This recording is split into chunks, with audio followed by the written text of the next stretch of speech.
Hello and welcome to Full Disclosure, a podcast project designed to let me spend more time than I'd ever get on the radio with fascinating people. And I often open these interviews by saying, and my subject this week certainly fits the description of a fascinating person. But Tim Peake, you are one of those people whose name automatically conjures up a degree of knowledge. It is Tim Peake, the astronaut, isn't it? Yeah, that worries me because then I feel like I have to live up to it now. Well, I think you've had plenty of practice. You've also, of course, professionally been an Apache pilot, a flight instructor and a test pilot. And you were born about 3 months after me. And I don't think I've ever felt as much of an underachiever looking at your CV as I do now. But we will begin at the beginning. So you were born in Chichester in 1972. Your dad was a journalist, so why on earth didn't you follow him into this fine profession? Yes, well, I guess I've actually relied on my dad more and more as time's gone on, especially now writing books. And I've always passed them to him for editing, and the first sort of red inking goes through my father. But yeah, Dad was a journalist for the news, the Portsmouth News, and subsequently went on to work for Zurich Insurance. But that was the early days. Dad was a journalist, Mum was a midwife, and I was growing up in Chichester. You've described it as a childhood of caravans and Datsun Sunnies in the drive, model aeroplane meetings on the weekend, all of it flat, happy and familiar. Yes, yeah. It's a lovely turn of phrase. Yeah, I had a lovely childhood, a great upbringing, fun, sociable, lots of friends. We lived in a cul-de-sac, just a 3-bed semi, but all the kids would be in the street. It was a safe place to go and play. Various different age groups. I was probably at the younger end, so my sister was 2.5 years older than me, and the group of friends in our street ranged from my age to about sort of 7 years beyond my age. So it was great because I was always hanging out with the older kids, and as a younger kid, what more do you want to hang out with older kids? And what were you into? Were you a footballer? Were you a...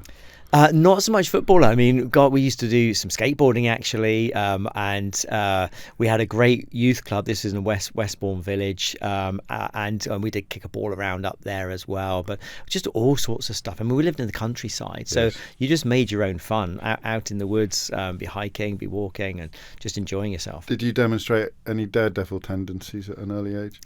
I mean, a few, yeah, just doing stupid things on mountain bikes and stuff, or BMX bikes as it was then, of course. What did you have? Can you remember? I do remember this one bike. I don't know the name of it. I think it was I had the Tomahawk. Did you? Didn't. What was the other one? Well, I had a Piranha with banana mags. That was the wheels, but that was much heavier than a Tomahawk. So you couldn't do the jumps. Yeah. So I had a Tomahawk, and then I had this BMX bike that looked a bit like a motorbike, and it had a back brake where you pedal backwards, and that was the back brake. I loved that because it just looked like a motorbike. What about school? How did you? What was primary school? Was it still an idyllic sort of segue into school days? Yeah, primary school was Westbourne Village Primary School. Could walk there in 10 minutes from home. You know everyone in round the class, corner. anyway. You know everyone. Know the headmaster. Know the school teachers. So it was a really lovely kind of village setting for an upbringing. And that kind of stability, I think, is really important. And holidays were often camping holidays, and we'd often share them with families down the street. We'd go and meet up down the south of France and stay at the same campsite. So there's air of familiarity about it. One of the things I found fascinating reading about you, and some of which I knew already, is that the kind of boy's own image of an astronaut is not very accurate, is it? Is that you're a really nice bloke, but I mean that in the most complimentary way, and really well adjusted and really secure. And we're already discovering why, because of the childhood that you've described, and no doubt the kind of person that you are. But when you think about it, of course, astronauts should be like that, shouldn't they? Yes, and you want to be spending time with people in that kind of confined, stressful environment with people you're going to rub along with pretty well. So you want people to be well-adjusted, comfortable, relaxed, calm people, and those kind of personality types that aren't going to cause a conflict. People who can adjust to other people's personalities. Yes, people who aren't going to cause a conflict. It's probably the worst possible candidate for that job then would be a radio phone-in host. It's non-argumentative and peacemaking. And I mean, did you feel, looking back, were you quite like that as a kid? Were you quite a calm and happy boy? Yes, I was quite quiet, shy really, and an observer. I think I would always, I wouldn't be the first to stand up and put the hand up and offer an opinion. I was kind of more reflective and a bit more thoughtful. And I think over the years I kind of got over that shyness, but I'm still kind of a more thoughtful person, more reflective person than somebody who just kind of dives straight in. And we'll get on later to the relationship between your military training and kind of expressing emotion, but there's no. I mean, you didn't go to boarding school, so there's no sort of traditional repression here, is there? There's not. Well, there isn't. No boarding school. Went from village primary school to state school, Chichester High School, which was a train trip away. The daily commute to school was a 1.5 mile walk to Emsworth railway station with your bag over your shoulder and all. Feels like a different era, doesn't it? The way you describe it. It does. It's just the end of an era, really. As the last generation that had that kind of everyone on the cul-de-sac hanging out together and going to knock on doors and say, "Is Tim coming out? Is Tim coming out to play?" And it doesn't seem to unfold like that now. It's all play dates arranged by phone and all that kind of thing. It is, yes, I know. There's something very sort of romantic and comforting, I guess, looking back on that era.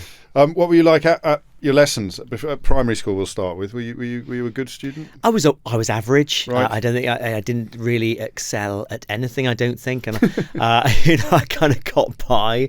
But I enjoyed school, I played football. There wasn't rugby at the primary school. It was just mainly football. Did okay. And I think for me, it was getting to Chichester High School was a big deal because that was considered to be a slightly better school in the area. So that opened up more opportunities, and they had things like a cadet force, which, as it happens, ended up having a very profound impact on my life. And so looking back, that ability to do well enough at primary school to get into Chichester High School. Were you competitive with other kids? No, not hugely at that age, no. More competitive with myself. I don't think I've really ever been that competitive with other people. When I think about times in my life when I've had to be driven and competitive, it's against myself, against targets I've set myself. Yes. So you'd be 11 when you went to Chichester High, would you? Yeah. If I'd met you then and said, "What do you want to be when you grow up?" what would you have said? Pilot. Already? Yeah, I think already. So when did that kick in? That kind of kicked in those kind of pre-teenage years when Dad was taking me to air shows. There was one called the Fighter Meet at North Weald Airfield, and it was a brilliant display every year. There was loads of pyrotechnics, and you had Spitfires and Hurricanes and the Lancaster, and mixed in with things like the Vulcan bomber and the Harrier and everything. And so just the noise, the excitement, the adrenaline, and I just thought, wow, this looks cool. This is what I want to be part of. And were you inheriting your dad's enthusiasm, or was he indulging yours? Mixture of both. I mean, Dad came from it from a historical point of view. He loves history. Has written some books about Portsmouth during the war, and loved the naval history and those elements. So he was getting that satisfaction out of the historical element of the air show and the displays, and I was just loving the kind of the flying and the adrenaline. So quite bonding then as well for father and son. Yeah, absolutely, yes. And I think that was a shared common interest that was really important to us. It's amazing, isn't it? The little things that have to come together for an extraordinary life to be led. If your dad had been into Portsmouth United rather than flying, or if you'd been into something completely different, like chess. Different it might have been. Yeah, but I think back now, I was just so grateful to my parents for always supporting me and having being comfortable to allow me to do things that actually was completely outside of their comfort zone. As what started with just going to air shows, of course, went on to be a love of exploration and adventure, and going off to Alaska when I was 18 and joining the military and going off and doing things that started to become much more alien to both my parents, who were non-military. And then there was no sense of you overreaching. No one would ever say to you, don't be daft, you can't be a pilot, or don't be daft, you can't do that. There was none at all, no limit. No, it was just very, very supportive and backing me up. And there were some big decisions there. There was the point at which I decided, I'm not going to go to university. Didn't do particularly well in my A levels, but even that wouldn't have stopped me if I'd really wanted to. But I just decided I want to fly. It's a long, drawn-out process to become a military pilot. And as much as I kind of thought, aeronautical engineering at Manchester University sounded fantastic, sounded like I'd love it.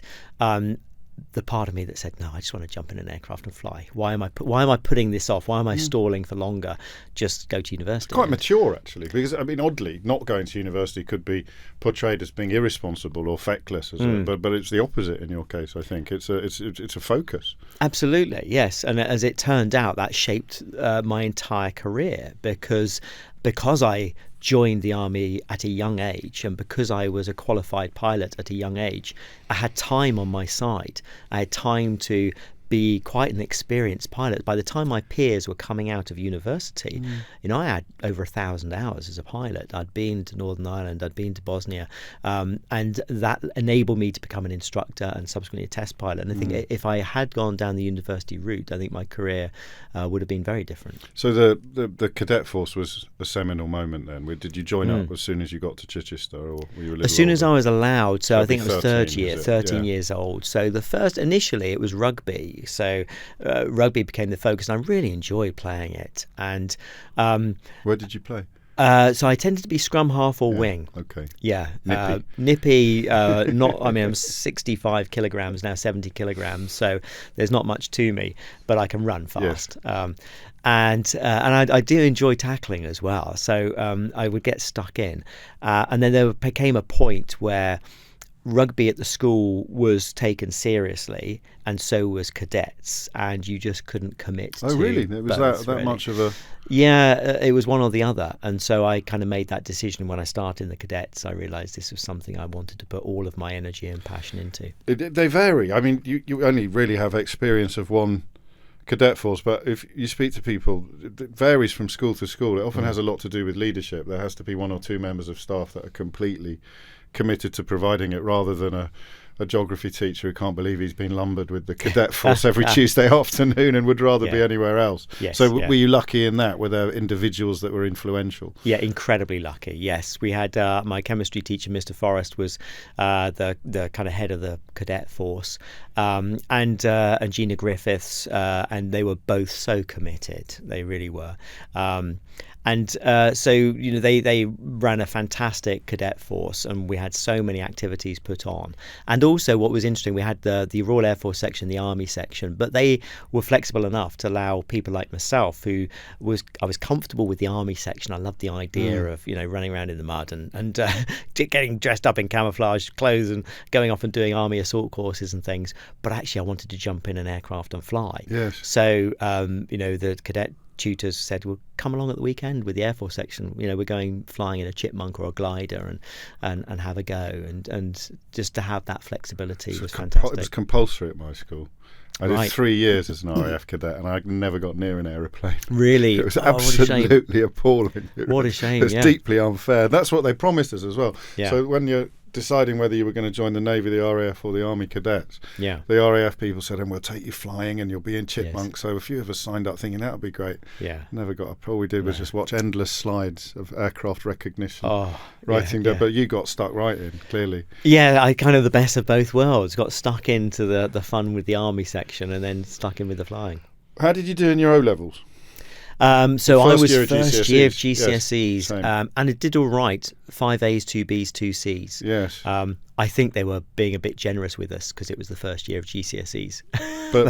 But you had a bit of a reverse when you got to your A-levels. Is that because you'd put A-levels, so much time in the cadets and stuff? Or I don't think so. A-levels were maths, physics and chemistry, and I think I was forecast for a BB and a C during my mocks. Right. And a BB and a C ended up being a C, D and an E. It haunts you, that. You should never have told anyone, Tim, because in every biographical detail, and I know it's a lovely, inspiring story for people who haven't done well in their A-levels to say that you can actually go down other paths to living your dreams, but it is surprising. Yes, that's a very polite way of putting it. Surprising, I love that. Yeah, surprise. So it surprised me. Yeah, were you gutted? I mean, when you opened the envelope. No, I wasn't. I mean, it was partly my own fault. Right. I took my foot off the gas a little bit. I had already received a place at Sandhurst, so okay. I'd been going in my final year of Yeah. A levels. I'd been going through RCB, that kind of selection process for the Yes. Royal Military Academy, and I had my acceptance letter probably in about the February-March, I think it was, that said, provided you scrape 2 A levels, there's a place at Sandhurst. That's for all you needed. Oh, you needed. Right. So and you, it was if you probably can remember how to spell your own name. Yeah, You're kind of over the line. probably a letter that I shouldn't have read, because if Yes. I hadn't have read it, I might Yes. have done a bit better in my A levels. But no, when I kind of tell school kids that, I do kind of temper that with, look, I have never worked harder since leaving school, and I'm not advocating that's the right route to go down, but I've never had not been without a textbook by the side of my bed. Never stopped studying since. And I guess I was a bit of a late learner. And when you find something you can relate to, and for me, flying, suddenly maths and physics started to click into place. And then later in life, when I went to test pilot school, I had to do about 3 months of maths study evening school just to get my maths up to degree level maths to start the test pilot school. Gosh. And then during test flying, I did a degree in flight dynamics. So it all came much later You've in kind life. of made up for it. Made up for it, but got a degree at 33. And, would it be fair to say that you don't engage with education that seems purposeless, that is when it's an end in itself rather than a means to an end? You find it less attractive? Yes, I think I did. I can see the benefits of doing that. If you're that way inclined, and if you've got the academic ability at an early age, then I think it's a good thing to do. But I do recognise that different people relate to the academic subjects at different times in their life and their career, and I think that we should remain flexible to that. But you're a brilliant writer as well. So where did that? Thank you. But I've always enjoyed reading and writing, and kind of trying to get across a bit of sense of humour as well, and which isn't easy. Humility and modesty, which is kind of my character. Yes. And when I came back from space, I wanted to have a bit of a brain dump of everything I knew. So I wrote Ask an Astronaut, this Q&A style, and I loved that because I was able to kind of indulge the test pilot in me, who wanted to really answer people's questions, and focus on the technical aspects, but also have a little bit of fun and a bit of history. So I enjoyed that aspect of writing, and then that kind of has developed into the autobiography and this latest book on the human story of spaceflight, which is kind of about the evolution of space exploration, really, and the something 100 people who have left Earth. Yes, yeah, and I think it's an interesting time to reflect on that, because 4 of my friends right now are over in Houston, and they're training to sit on top of the Orion spacecraft and go around the moon in possibly as soon as November next year. So we're on this really exciting cusp of this new era of space exploration, and going back to the moon, we can reflect 50 years ago to when Gene Cernan left on Apollo 17, and it's kind of, well, what's happened in between, and this book is really taking from that first space race era, bringing it right up to date. 628 people. That was back in April. It's gone up since you delivered the manuscript. It has, yes, yeah. I thought we had to draw the line at some point. I was like, okay, stop. When's the next SpaceX going up? What was the first space mission that you were enthralled by then? I think during the shuttle era, my mother used to love Formula One, and she loved space flights. She'd watch the shuttle missions and follow the program, and I remember watching them on telly, and it was incredible. This shuttle itself, and what a vehicle! It's just amazing to think that we would build something like that was designed to, go up into space and then fly back down and land on a runway and turn around and go again. And I think it was hard not to be captivated by that. So I started getting excited and interested during the shuttle era. But not in terms of professional ambition, because you were dead set on being a military pilot. You never wanted to fly jumbo jets or anything like No, that. I was quite early on. I decided it was Army Air Corps. I wanted to be a military pilot, and I actually wasn't that interested in fast jets. No. For some reason, helicopters really captured my imagination, and I looked at the Royal Navy and thought, well, actually, I'm not that comfortable spending loads of time at sea. And That's ironic. The role didn't appeal to me that much and jump out and say that I want to be on a ship. And with the Air Force, the Royal Air Force, as a helicopter pilot, you're a support helicopter pilot. Yeah. And the Army Air Corps at the time was going through the acquisition process to get their attack helicopter, and they hadn't made their decision yet. But I kind of thought, wow, this is a really interesting role, a battlefield helicopter. It kind of suited what I was comfortable with, having been in the cadets. And I got that best of both worlds, that mix of army and flying. Again, you really knew what you wanted and what your own mind was. Yes, yeah. Rarely for someone in their late teens. Yeah, I guess Mid-teens. from that point of view, I was quite driven and focused, and started that process early. And how easy was it to get into Sandhurst? It was. I mean, it was tough. hard? It was challenging. Yes, the selection process is hard work. And there's obviously a lot of competition for it.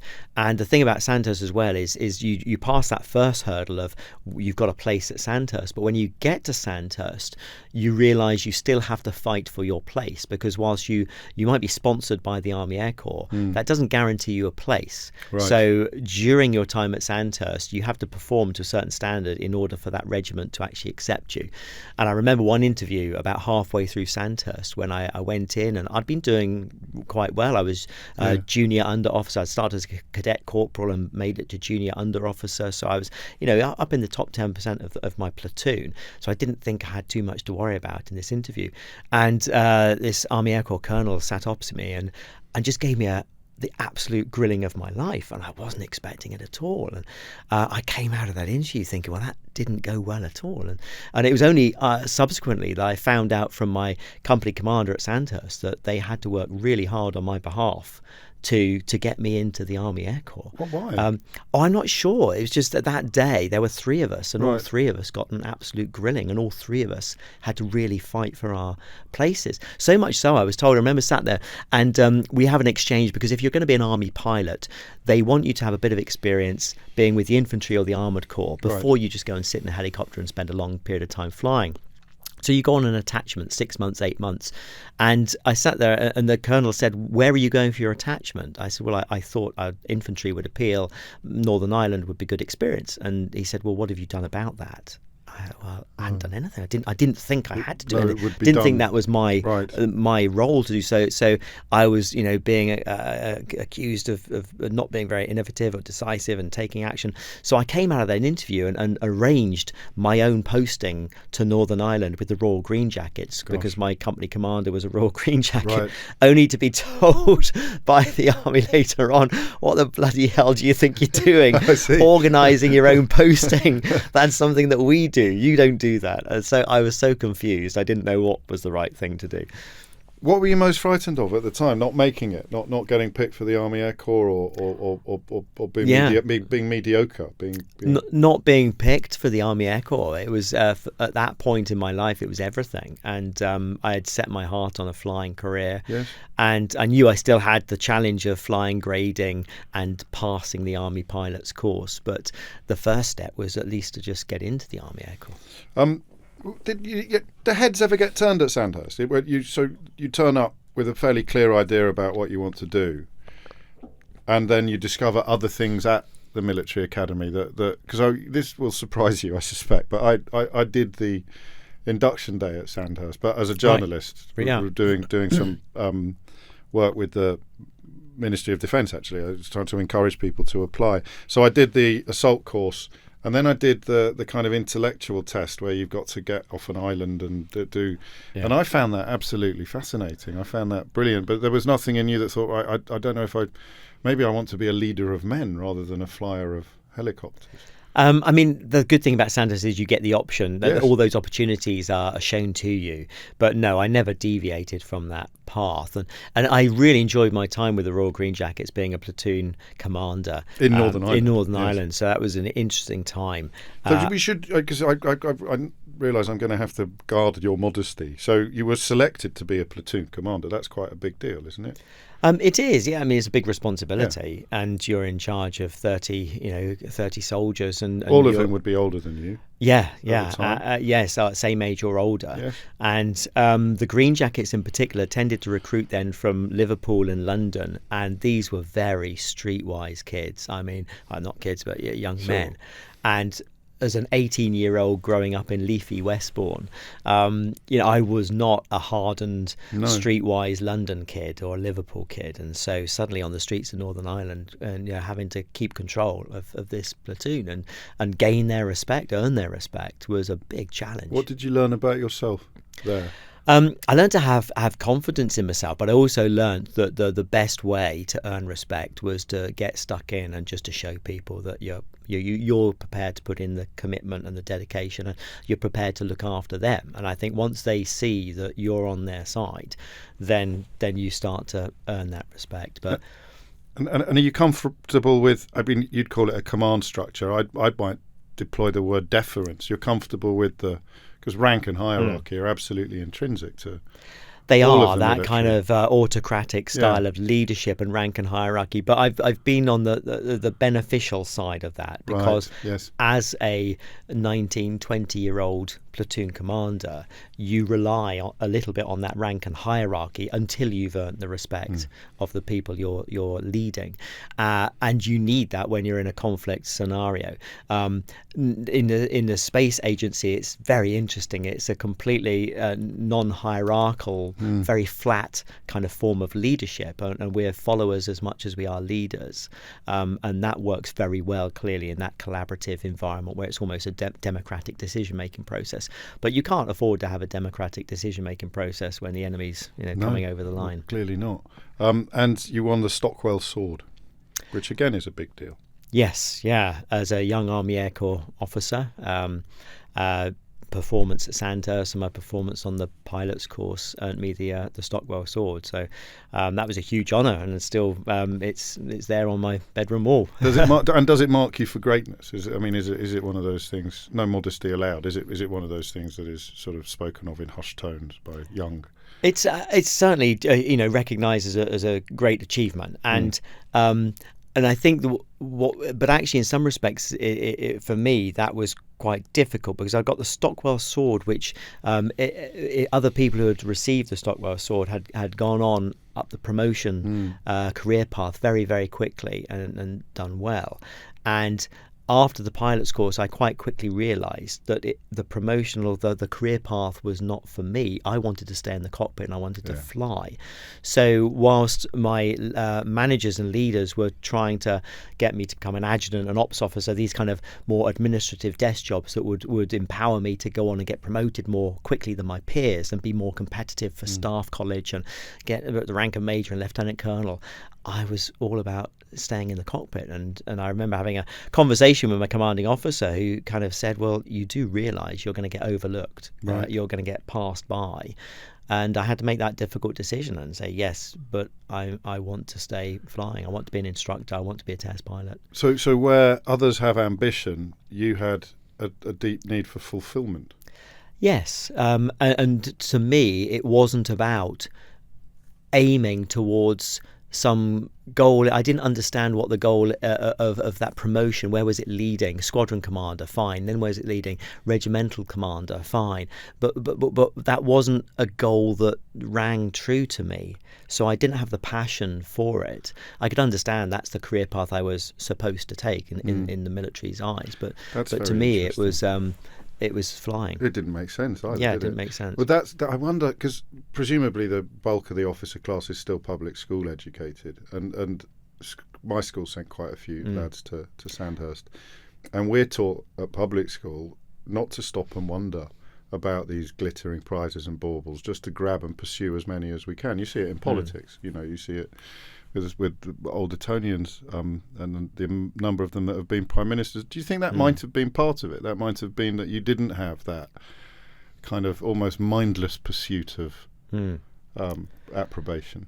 Yeah, perhaps it was, and I think that I wanted, I wanted to become a test pilot, and that passion, I think, was driving me more than anything else. Anything else. Pips and ranks and titles. Yeah. Did you come up against any class barriers at Sandhurst? Oh, I have to say, it never became apparent to me, and only on reflection I could see that, yes, a number of my peers were from a public school background, but I don't ever remember feeling that and feeling any class barriers. And today, I think that it's a different scenario. There's much more parity between sort of state and public. But no, I don't ever remember feeling that.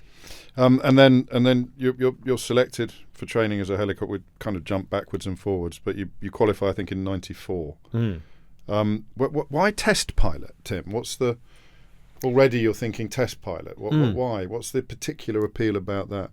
Well, I think it's because of the sort of, I guess it's the geekiness, isn't it? It's the technicality of what you're doing. I mean, initially it was instructor. That was my first goal, and that was kind of a bit of just staying in the cockpit, but also the thrill of enjoying teaching young pilots how to fly a helicopter. There was a huge amount of satisfaction in that. But I started to love really getting into the weeds of how aircraft fly and why they fly. And as I was started to fly different types of aircraft, realizing that the design had a huge impact on whether a helicopter worked well or didn't work well.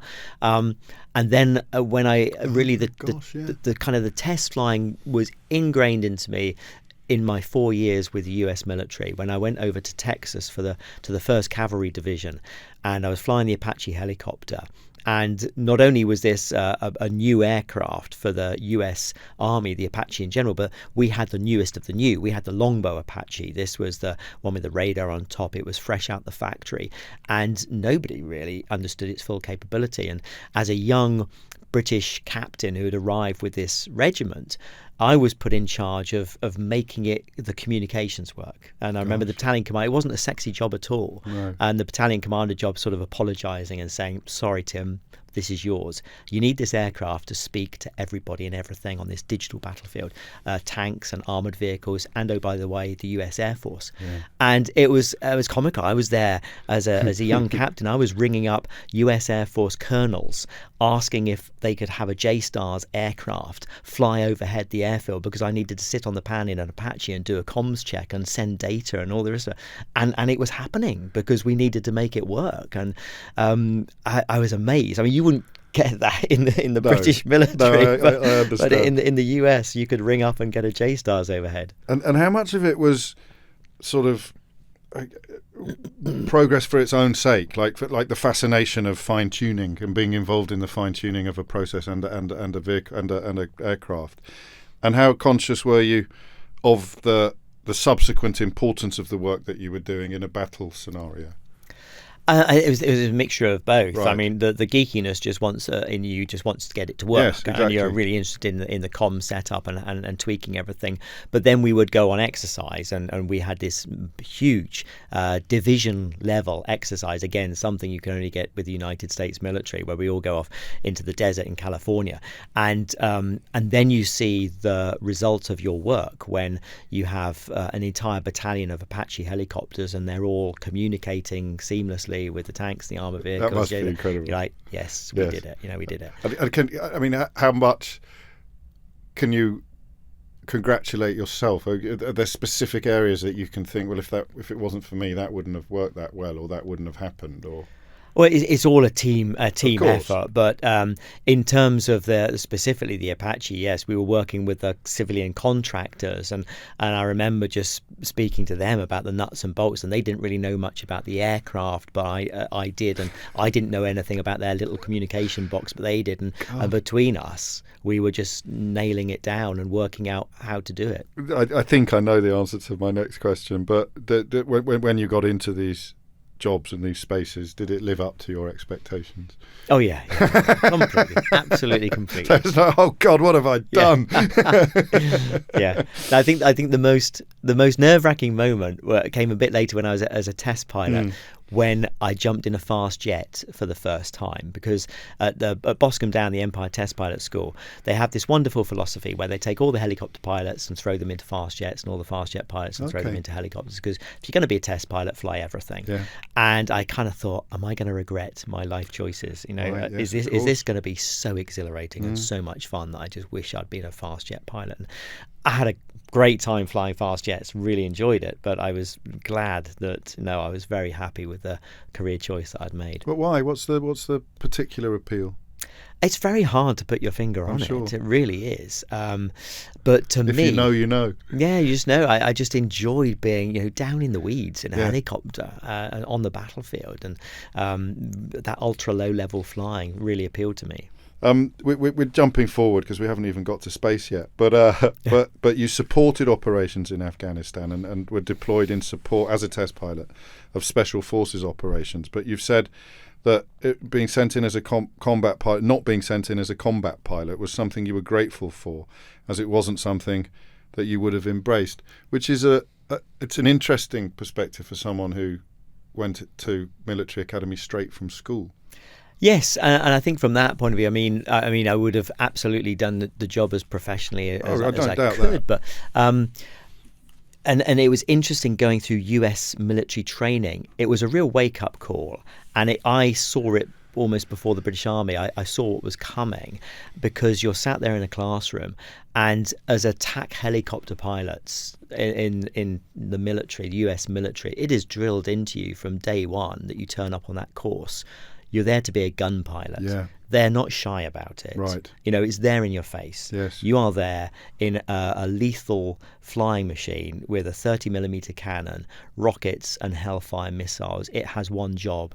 It can't carry troops. It hasn't got an underslung hook. It doesn't do any of that. The Apache helicopter kills stuff. It's a weapon. You're a gun pilot. And they make that very clear. And they basically give you an out. Is it anybody who doesn't want to be a gun pilot, leave the room now? And from that moment onwards, you have a complete mental change of mind. You're flying. And I'd spent all of my army career up until then being a reconnaissance helicopter in a plastic single-engine Gazelle helicopter. You don't want to be shot at because it hasn't got much armor to defend itself. No armor, no weapon system whatsoever.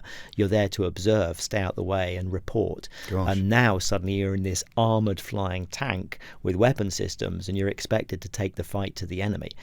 So a complete different mindset. And I kind of thought, this is what's coming to the Army Air Corps. I'm not sure we're really ready for this. And we of course we did get ready for it, and we changed and we evolved, and I think the Army Air Corps did a fantastic job of taking on that capability. But it was a huge step change. And I presume it's a bit like when you're in the room, it's a bit like the moment in a wedding when the priest says, "Is there anyone here who wants to object to this?"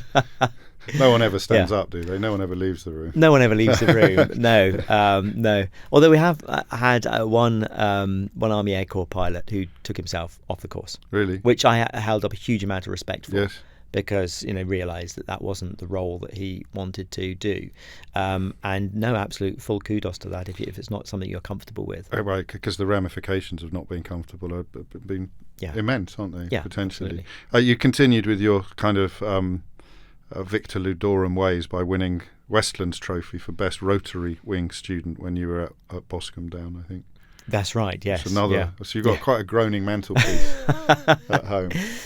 Yes, yeah. No, I really enjoyed test pilot school. The academics were tough, but it was something that I needed to do because, of course, I hadn't gone through that academic. Well, this is where you go training. Full boffin, isn't it? So it's 2006 or thereabouts when you start reading books again until you've actually understood it all. Yes, yeah. And again, the maths start to make sense. You start to have to do mathematical modelling for flight simulators and Laplace transforms and quadratic equations and all these functions and formulas. And suddenly you're like, oh, that's why you wanted me to know that at school. Why didn't you tell me I'd be doing flight simulator modelling when I was in my 30s. So yes, kind of full geek and into the books for the test pilot school, but also the great thing about Boscombe Down, I kind of alluded to it about the fast jets and the helicopters, but it's a real test flying school. They get you to fly the aircraft. I think they get you flying more types of aircraft and more time in the cockpit than any other test pilot school. So you get fantastic practical skill set for flying aircraft. And then you're quite young when you retired from the British Army still. So that leap from the test pilot, the studying flight dynamics and evaluation at the University of Plymouth, you graduate from there in 2006 and you retire in 2009. Yes, yeah, University of Portsmouth. That was for. But I went into out of Boscombe Down Test Pilot School. You then have the payback. You then become an operational test pilot, and so I spent that time from 2005 to 2009 working at Rotary Wing Test Squadron, and I was pretty much a senior test pilot for Apache. So that was still my main aircraft. I had 10 years of experience on Apache by that time, but also flying Lynx and Gazelle and Puma and EH-101, all of our operational helicopters.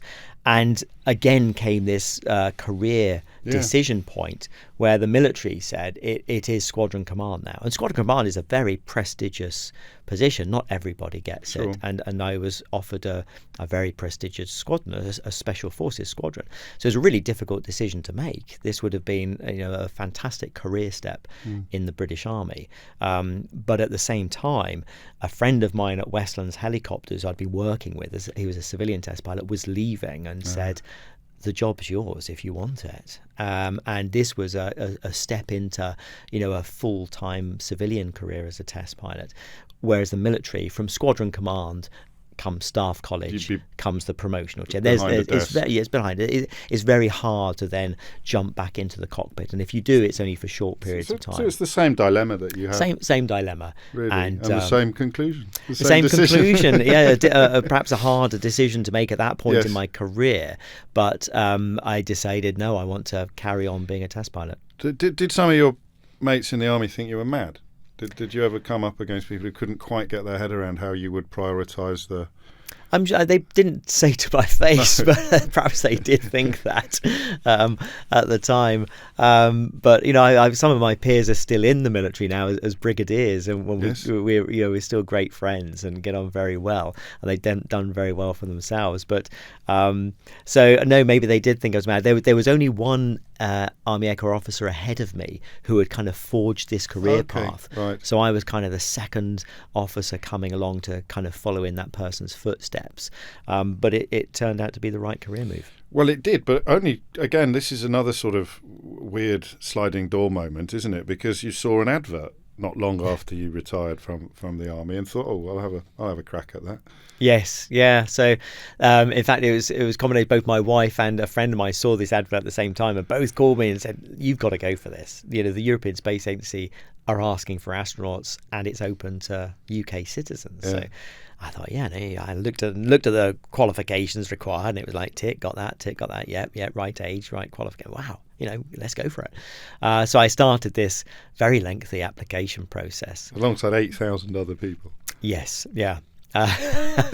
And embarked on a year long with the space agency, jumping through the various hoops that you have to jump through to get down and get selected. And it's the same appeal, isn't it? It's the same combination of discovery and study. It's you're thinking this is it speaks to my enthusiasms and my skill set. Yes, absolutely, and you've just got to be passionate about it. And nobody really knows what they're getting themselves into when you go for astronaut selection. Nobody really knows what does that mean. What does the job entail? Where are the ups and downs? What are the real pros and cons? Yes, you might end up flying to space and clearly becoming an astronaut, but that's the end of after many years of training. And where are we going to live as a family? All of these unknowns, and there aren't necessarily answers to that question. And I think part of the point is that if you're willing to embrace that level of uncertainty, you're dedicated and passionate enough to just grasp that opportunity and give it a go, then you're probably halfway there to having the right skill set to becoming an astronaut. Even though you were, I think, certainly you'd have been in a very small minority, possibly a minority of one, for not having had a much longer ambition to be an astronaut. I think you've said that you had colleagues who'd been 4 or 5 years old and saying, I want to be an astronaut, and you wanted to be a pilot. But actually, having spoken to you of the way that we have today, they're not that different. No. They're not that different. To me, that's why, because I never grew up saying I'm going to fly to space and be an astronaut. But actually, every time we go to space, it's a test sortie. When we do a spacewalk, it's a test flight. You know, it's the same training. It's the same thing. We've got new pieces of equipment. We're pushing the boundaries. It's very much the same philosophy. What is it in layman's terms then? It's a combination of exploring and recording for the people who come after you, is it?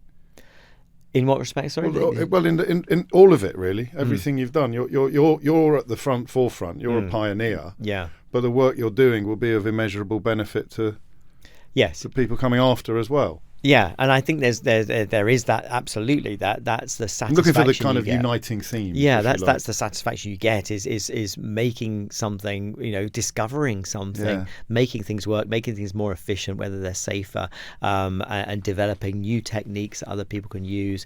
I love all of that stuff. Absolutely passionate about it. And it's undimmed, isn't it? You still love it as much now as you did when you... Absolutely. Yeah. So 5 years training, all sorts of mad things you had to learn, like dentistry and Russian, for example. Yes, yeah. They didn't even tell you about the Russian when you're going through the selection process. But of course, you've got to learn another language. And flying with the Russians on the Soyuz spacecraft, everything is in Russian, all the communication, all the documents, manuals.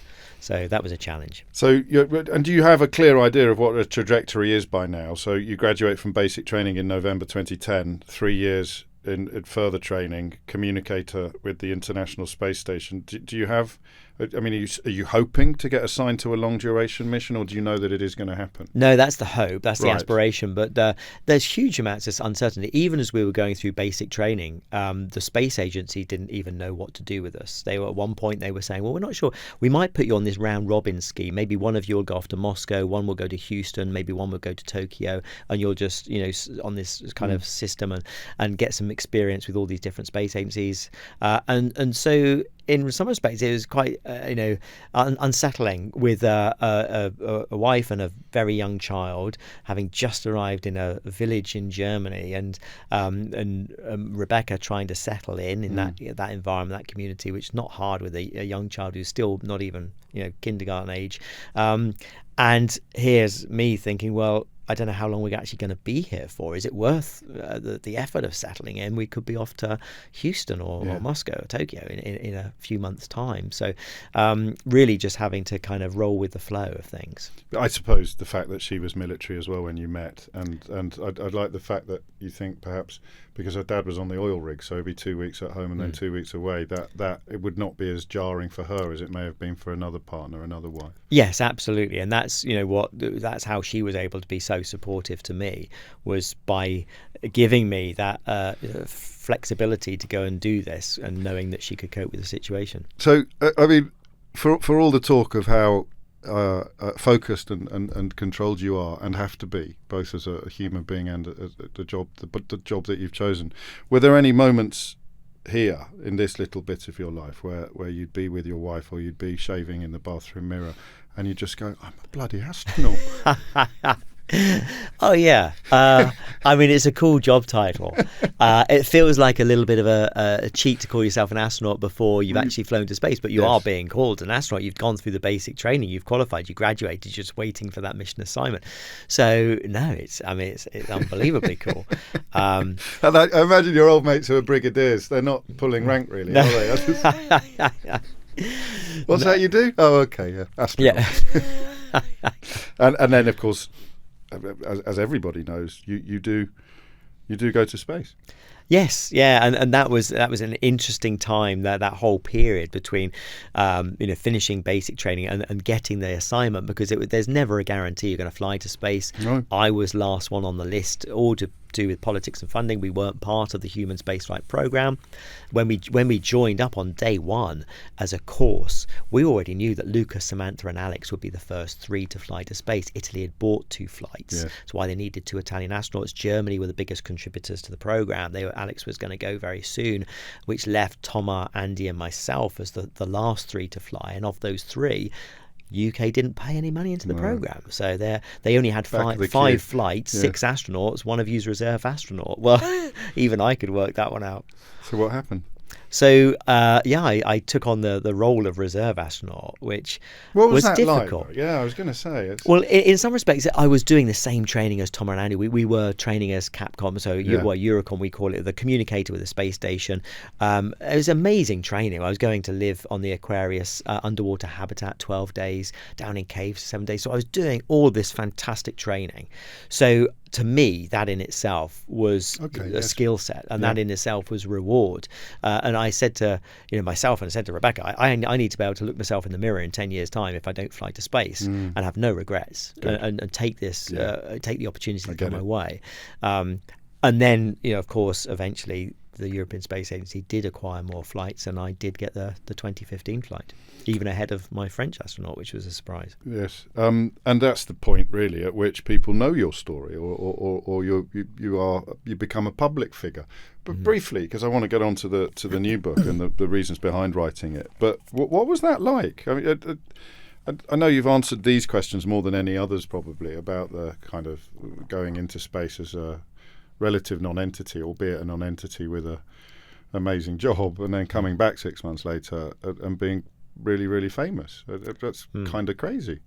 It is, and it was a bit of a shock because I remember on launch day, I think I posted something on Twitter, and I think when we first were joined up as astronauts, only Samantha had a Twitter account. None of the other 5 of us didn't have any profile on social media at all. So my Twitter account was very new, and I think I had about 20,000 followers, I think. And on launch day, I posted this thing of me in my flight suit, kind of saying, just about to get changed into my pressurized suit and here I go off to space. And saying to Rebecca, gosh, by the end of the day, who knows, I might have 30,000 followers. I got to the space station and it was about 130,000 followers. I got back from the station and it was 1.5 million. And I wasn't really prepared for that. And also, when you're on the space station, you are quite isolated. So we're just giving things back down. We're doing videos and we're posting it down. The Adele Awards, okay, I did the video and presented Adele with an award. I wasn't actually there at the awards night. I just did a video by myself in the airlock and sent the video down. Yes. So what you don't see is you don't get the feedback. You don't see the impact of any of the things that you're doing. Even on the spacewalk, I came back inside and Tim and I were having a cup of tea and we're just chatting about the spacewalk, but we didn't even think to check emails or ring anybody at home. It's like, well, why would we? And not realizing that actually this was a big deal down on Earth. Of people course. were watching. Yes. The people did know that you'd been out and done a space. It was on the news. Well, it was an astonishing aligning of the planets, if you pardon the pun, wasn't it? Because the social media explosion coincided in many ways with your time in space. So you were kind of the most scrutinized astronauts ever, perhaps. Yes, yeah. And I think I was fortunate as well in that photography for me became an absolute passion, and I did not expect that. And my photographs when I first got up on the space station, they were dreadful. I look back now on that first sort of 3 weeks, and I look at those photos, and I'm like, oh, that's awful.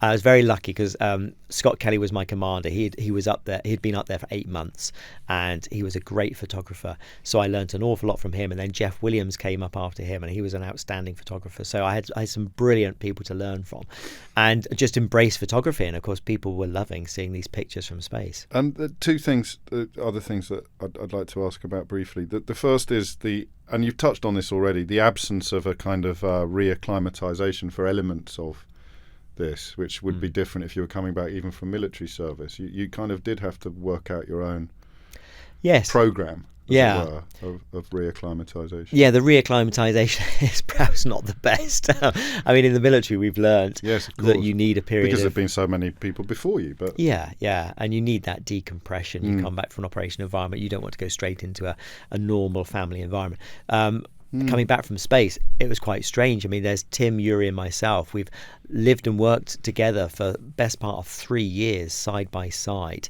and certainly the last 6 months side by side on the space station. And suddenly we land in Kazakhstan, and Yuri's pulled one way to Moscow, Tim's pulled back to Houston, I'm pulled back to Cologne. Not only straight back into a family environment, but straight back into a work environment, and a very busy environment, an inbox with 3,000 emails that's waiting for you, and all the hustle and bustle, the science program, the debriefs, the PR, the media. really you just think, can I go back to the space station? Oh, of course, yes. Great being back with your family and reunited. No, I understand. But it's a real sort of baptism by fire when you get back from a mission and you're thrown into that. And that, in a way, explains why you've found so much solace in writing, because in a sense, writing is inhabiting your own head in the same way that you would have done a lot when you were on the space station. It is, and it's a way of processing that information and putting it into some form of structure. So what are you processing in the new book, Space, the Human Story? Where did the idea come from? Well, the idea came from this new era. My four friends really who are going off to the moon and thinking there aren't that many people who realise it. It's becoming a little bit more into the public domain. We watch Elon Musk's Starship rocket go off and blow up, and people realise perhaps that we are building bigger rockets. We are thinking about going back to the moon. But actually, I know how far advanced we are. We've got companies building the next space station beyond the ISS. It's there. The module's ready to go into space. The Orion spacecraft's built and ready. The SLS is built and ready. Starship's about to go on its second flight. These are not PowerPoint slides. This is hardware that's taking us back to the moon. And so it seemed like a great time to say, well, this is what we've done in the 50 years since since Gene Cernan left the ladder. Because we're probably going to do more in the next 5 than we have in the last 50. It's absolutely part of that process as well. Yes, and I think that people do warm to the human side of it. Yes, so much about space exploration is about technology, and it's about the robots and the rovers and the probes coming back from asteroids. But actually, it's the humans involved that give you the warmth and the humour and the humility and the ups and the downs. Which you became a very unexpected poster boy for, didn't you? The interest in the human side of things. Absolutely. So in many ways, this is the perfect project for you to undertake. Yes, yeah, and that you become the face. And certainly in 2009, when the UK Space Agency was formed, that was the same year I started work as an astronaut. And so for Britain to have a face to their space program, and that was very important for the UK Space Agency. It gave that sort of element of relatability. And I mean, it's not all sort of happiness and achievement, is it? That some of the writing you've done on other people's experiences of coming back, you weren't the only one to find it difficult. What are you looking for? Are you looking for uniting themes, or are you just looking to paint as detailed a picture as you can of people who have been to space? Just painting a picture, really, and that sort of slow morphing of what the right stuff was and what the right stuff has become. There it is. From the Mercury 7, the fast jet test pilots, through to today's astronauts who might be asked to go to Mars on a 3-year mission and watch Earth disappear until it's a speck of light in the night sky. And there's going to be a very diverse crew needing to live together for that period of time. And the selection process has changed, but we're still people who are ordinary people being asked to do an extraordinary job. And we're all passionate about what we do. So some of the qualities are the same, but some of the qualities are very different. And that story has changed. And also it's interesting seeing the environment, how it went from the space race and that huge element of competition between the Soviets and NASA and the United States. But it was only 3 years after the Apollo 17 mission that they were shaking hands on the Apollo-Soyuz mission. And of course, that paved the way to eventually the International Space Station and 20 years of cooperation in low Earth orbit, which I think is perhaps the International Space Station's greatest achievement, is perhaps that level of international cooperation and collaboration. So it's really telling all of this. It's that, the whole story. Are you being a test pilot for humans then in the book? Are you working out what the limitations are and the requirements are and the skills are and why it's different and why it's new and why the new challenges will need a new type of astronaut? Is that part of it? Certainly shining a spotlight on it, yes. And that's really interesting, I think, to do. Definitely. Because we are, over the years, the skill sets evolved, and whereas in the Apollo era, really getting there and getting back was the majority of the mission. Today, getting there and getting back is 2 days out of 186 days. The Yeah, remainder of the time course. you're a scientist, you're an engineer, you're a plumber, you're an electrician, you're Dentist. a computer engineer, all that kind of Did you ever do any dentistry? I didn't. I was kind of half hoping I would get to pull a tooth. I got to take people's blood, do injections, do some suturing, but didn't get to pull a tooth. And where are we now? Because I reading up on interviews you given in the past when your autobiography came out and when you first came back, you did for a long time think that you'd be going back to space. Do you still think that? If you'd asked me that a year ago, Yeah. I'd have said that there perhaps weren't a huge amount of opportunity. Actually, right now, I think there's more opportunity than I've even realised. There's a lot happening in the commercial space sector, and I have stepped down from the European Space Agency as an active member of the Corps. But no, with companies like Axiom Space who are flying missions, commercial missions to the space station, we now have a new Corps of European astronauts, but with reserve astronauts. Some of those reserve astronauts are actually flying later this year ahead of the active Corps. I mean, it's very dynamic, very active environment. So it's really a never say never. I mean, there are plenty of opportunities. So yeah. What do you do then when you get an unrecognised number on your mobile phone or something?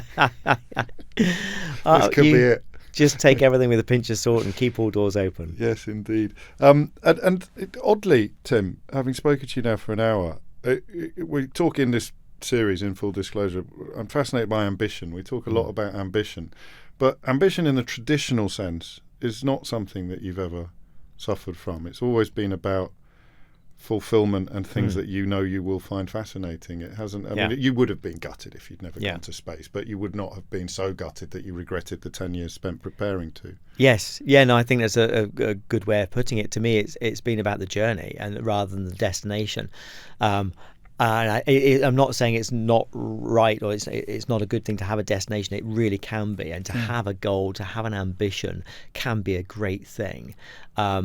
And if you have that, then go for it. But to me, don't do that at the expense of enjoying the journey. And I perhaps have enjoyed the journey a bit more than worrying about where it's leading to. Which is lovely. So, what's left?